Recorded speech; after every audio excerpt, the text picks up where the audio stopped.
Ертеде Украин халқы мекендеген жерлерде бір оқиға болады.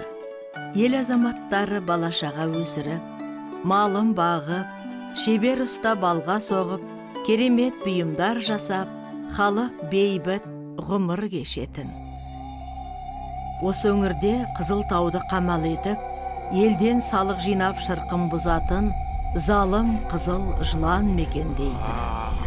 Бұл жыланның қызыл дәу нөкері. Шашқалар, қане.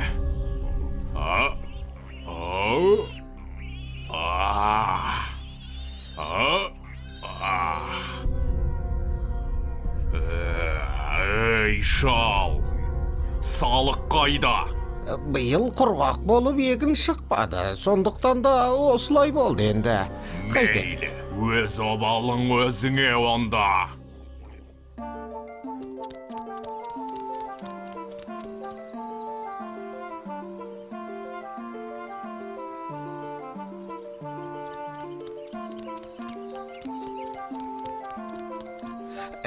Балаларым, бізге қауіп төніп тұр. Біз тезірек егін егуіміз керек. Ағайындар жер жыртып егін екті.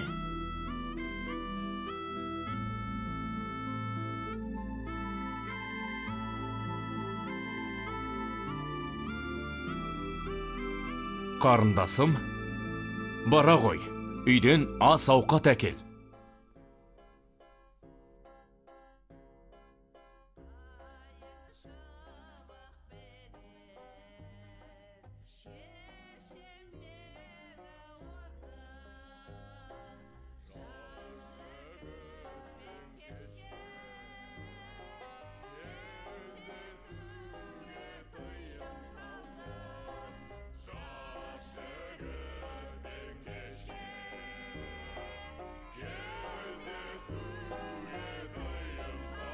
Көршілер сүйіншіге мал, алыста шағын шоқпар сұнған. Қызым, дүниеге бауырың келді, сүйінші. Атын кім деп қоясың? Қызым, атын кім деп қойсақ? Тау бар, емен бар. Бұршақ. Себебі бұршақ егудеміз, және оған үмітіміз мол. Қызым әй, ағаларыңнан сүйінші сұра.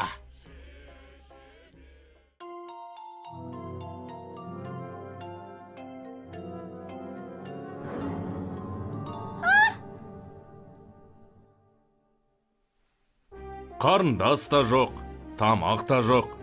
Жүріңдер, үйге қайтайық. Тамақтанып ертең-ерте жұмысты бастайық. Дұрыс айтасың, үйге қайтайық.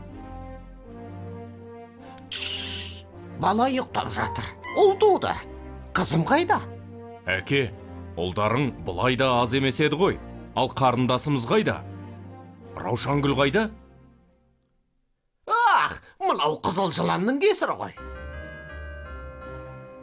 Кеттік, бауырлар, қарындасымызды іздейік.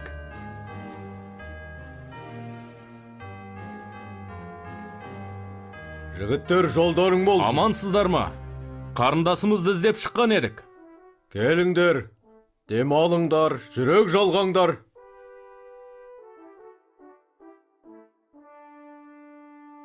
Тамақ алыңдар, бауырлар.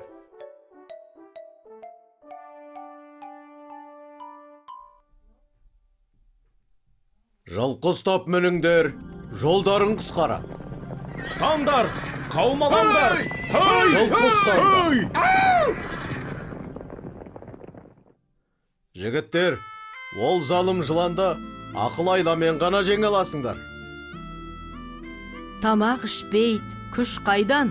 Малға епсіз, сайқал жыланды жеңе алмайды мыналар деп, малшылар қош айтысып қала берді.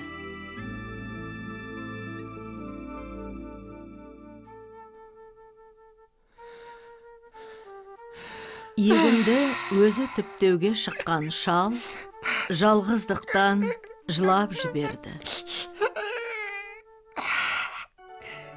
Кенеттен бұршақ қаулап өсе бастады. Ей, мынау ғажап қой. Алақай! Бұршақ олда тез өсіп, киімді кере жыртып ұлғайып барады. Шоқпар да керемет үлкеюде. Ей, кемпір, ғажап!